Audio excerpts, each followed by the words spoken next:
Yo, what's going on everybody? Expert Gamer here, and I'm coming at you guys with another X and Y Wi-Fi battle. This is a battle I'm having against my boy Nick, SacredFireNegro. I'm pretty sure you guys all know him by now. Make sure you go check out his channel and Twitter in the description below. This is another PU battle. I'm trying to get into the tier a lot. I want to learn some new things about it, like what to lead off with, just, you know, things to learn.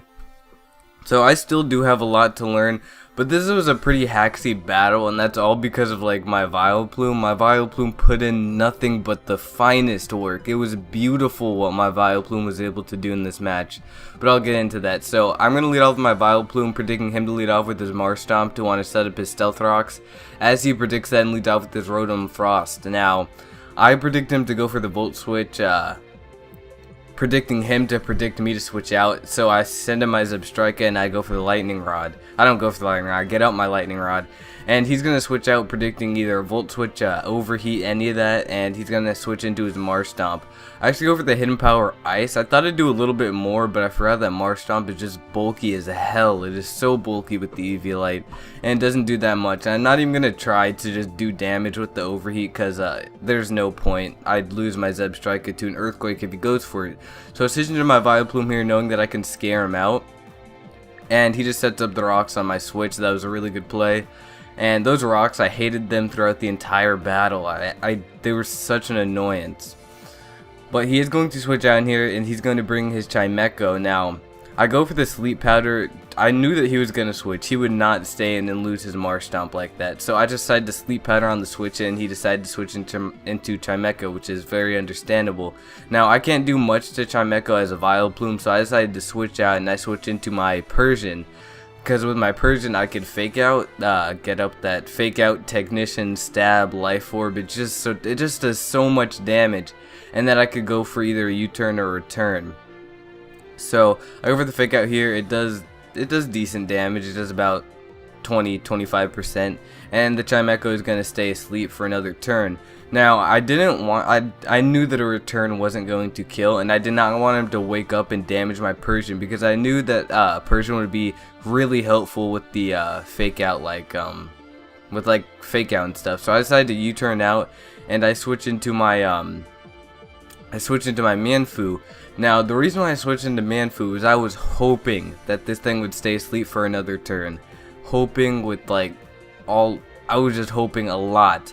But he actually wakes up here and goes for the T-Wave, and that's what really pissed me off, because he gets up that. Now I am Choice Scarfed. I thought I'd still outspeed this thing because I'm Scarfed, but, you know, I guess being paralyzed, doesn't it cut your speed in half? But I don't know, but I died to a Psychic, and that really sucks. So I was just going to U-turn, and a U-turn would have definitely killed this thing at that range, and it's whatever.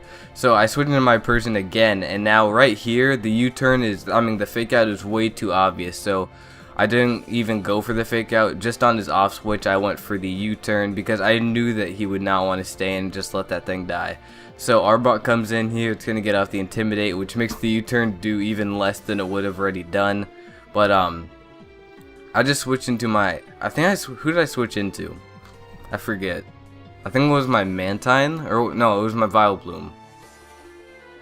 Yeah, I switched into my Vileplume because now that his Chimecho isn't asleep, I could put another Pokemon to sleep. So, Vileplume's gonna come in here and just go for Sleep Powder, and Vileplume is such a good PU Pokemon. So, he's gonna switch out again. He's gonna go into his Chimecho again, and I just go for another Sleep Powder, but it does avoid the attack. Now, is this the turn where I predicted the T-Wave? I think it was. I think it was. Yeah, the T-Wave was really obvious, so I switched out here and I switched into my Zebstrika to get up another boost on my special attack with the Lightning Rod ability. And what I was thinking, what was going through my head right now, is that I knew that he wasn't going to switch into Mars Stomp again, because I could easily predict that. Or was this the turn that happened? I always keep on forgetting. Yeah, I knew that he was going to stay in here, and I go for the Volt Switch. And he doesn't die, unfortunately, so right after that I was like, god damn it. I was like, why didn't I go for T-Bolt? Because that thing would have been dead. So I switched into my Mantine, my specially defensive wall, and those stones really hurt me. And the Chimecho decides to go for the Wish. I don't know I actually don't know why he went for Wish if he didn't have Protect, or he didn't even switch out. He just let this thing die. But just more power to me, so I just go for the Scald to easily take it out. Now, the Arbok is going to come back, and useless crit doesn't even matter. So the Arbok is going to come back. Oh no, it's the Ursaring. I knew, yeah, it was the Ursaring that came out because he wanted me to burn him to try to get up his own Guts boost by burning him. So I don't do that. I switch into my Vileplume knowing that I could take 2 attacks from this thing. He goes for the Facade. It does quite a bit of damage, but here's where it all starts. I get up Effect Spore, and it doesn't even matter. I don't have to waste a turn of Sleep Powder. It just Effect Spored him. And that was really good for me because now what I can do is he's going to stay fast asleep, and I can get up all of my HP back with a Moonlight. And this is why I love Vileplume so much. It's bulky, it has a recovery move, and the moveset is just like perfect. So he wakes up here and he goes for another Facade as I go for a, was this the turn I Giga Drained or? Oh no, here's what happened. He wakes up, he hits me, and then he get Effect Spored again. And then look at this. This, I don't even know how to explain this, my lord. I go for Giga Drain here. I steal all that HP back, and what happens? He's fully paralyzed. Oh my lord, I love Effect Spore so much. And then I just go for a another Sludge Bomb. Would have been more wise to go for a Giga Drain, you know, just to get back as much HP as I could have gotten, but it's whatever. So, actually no, Black Sludge, never mind, doesn't even matter. So now he's going to send in his Braxton Breaks, and I don't know how to pronounce it. And I switch into my Persian, because I don't think my Persian is going to be able to take a hit, and I just want to use it as death fodder now. But she actually goes for the Will-O-Wisp, and it's fine because Persian's pretty much done its job. And right here, the weird thing was I actually wanted Persian to die because I didn't want him to get a clean switch in to his Arbok, which he does right here, and then have him set up a coil as I try to kill him. So he's going to intimidate me, and I go for the return. Now, I was just hoping that after Life Orb and burn damage that I would die to, you know, I would die to that, so that I can switch into something that can handle Arbok so it doesn't set up on me, and that's exactly what happens. And I was so glad that that was what happened. This is a really long battle, 40 turns, my lord, we're only halfway into this. But his Arbok is going to go for EQ on my Vileplume. That's pretty much nothing to me. I'm eating everything up. And right here I decided to go for the Sleep Powder to put his Arbok to sleep. I love sleep is my favorite effect to put on people because, you know, they can't do shit. So now while he's asleep, I want to heal back up my Vileplume, use a Moonlight just so that I'm able to take some more attacks. And getting up these Moonlights really do matter because as you'll see later on, the battle breaks in, or Braxton, however you pronounce it, uses Flamethrower on my Vileplume, and I'm going to need to be able to take those. So now I switch into my Kite because I want him to wake up, number 1, and then number 2, I want to try to burn him. So he's gonna stay asleep here, but it doesn't even matter because we kill him. So Arbok is still fast asleep, and my Kite is just gonna go for a Scald, stab boosted. It's gonna do quite a bit of damage. It's not gonna quite kill, but it's fine. So now he wakes up this next turn. I don't know if this was a misclick because it was obvious that I just wanted to kill this thing off. He goes for a coil here. I don't know what he was doing, but you know, there's probably a reason behind that. So I just go for another Scald to kill this Arbok off, and that is just really good. I love that a lot. Now he's going to switch in his Rotom. Now, the switch into Zebstrika is so obvious that I don't even want to do it. So I'm just going to let him Blizzard. That's why he didn't Volt Switch. So I'm eating up the Blizzard like no tomorrow. And now I actually switch in. He predicted me like hell right here. He switches in his Marshtomp, predicting me to switch in my Zebstrika. And that is exactly what I do. And I was just like, wow, damn, Nick, you predict? Not bad. So he predicts me right here, and I'm going to have to switch out because I can't do shit with Zebstrika to Marshtomp. So I switch back out, and I switch into my, back into my Vileplume.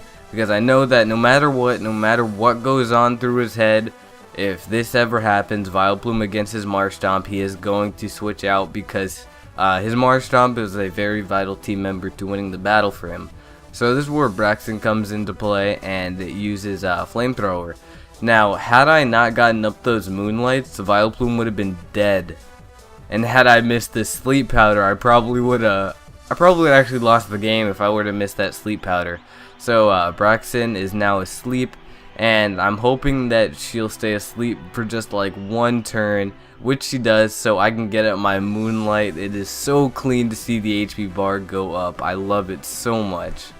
Right after from dying, it's like a saying, you feel so powerful after you nearly die. Oh no, you don't feel powerful, you are more powerful after you nearly die. So I'm going to switch out here, and I'm going to bring in my Seadra now.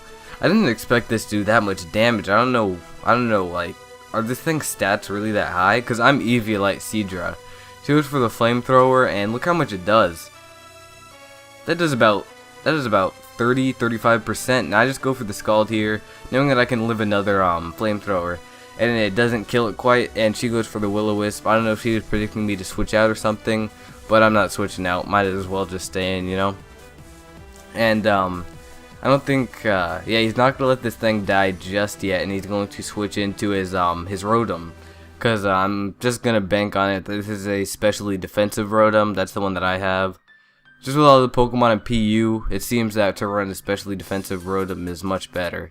So my Seadra, I'm going to call back my Seadra, and I'm going to put into play back my Zebstrika. And now here's my thing. Here is my thing.